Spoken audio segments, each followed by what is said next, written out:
আসসালামু আলাইকুম রহমতুল্লাহ। সম্মানিত প্রিয় বন্ধুগণ, বাংলাদেশ জামাত ইসলামকে নিষিদ্ধ করতে চায় এই দলটাকে নূর এবং রাশেদ। তারা এত বড় নেতা হয়ে গেছে বাংলাদেশের জন্যে, জামাত ইসলামকে নিষিদ্ধ করতে চায়। তাদের কথা শুনেও হাসি পায়, তারা বুঝি নেতা। যাই হোক, আওয়ামী লীগ বাংলাদেশে জামাত ইসলামের পিছনে লাগছিল।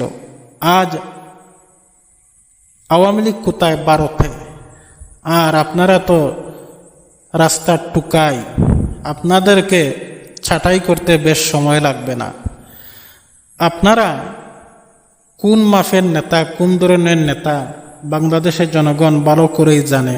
আপনারা হচ্ছেন রাস্তার টুকাই।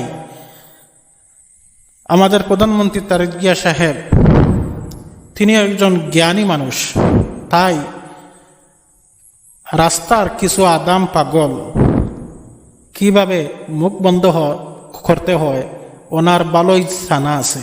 তাই রাস্তার কিছু আদাম পাগল দুইটাকে দুইটি পথ দিয়ে এদের মুখ বন্ধ রাখছেন।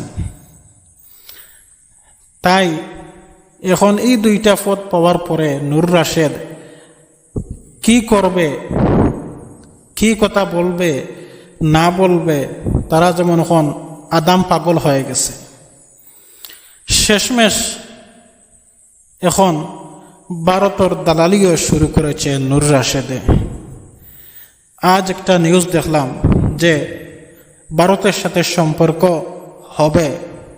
রাশেদ খানে বলতেছেন ভারতের সাথে সম্পর্ক হবে বাংলাদেশের। যদি ভারতের সাথে বাংলাদেশের সম্পর্ক হয় তাহলে আপনারা ক্ষমতায় একদিনও টিকতে পারবেন না ইনশাল্লাহ। আওয়ামী লীগ যেই পথে গেছে আপনারাও সেই পথে হাঁটবেন, বেশি সময় লাগবে না। আর এরকম দালালি বাদ দেন।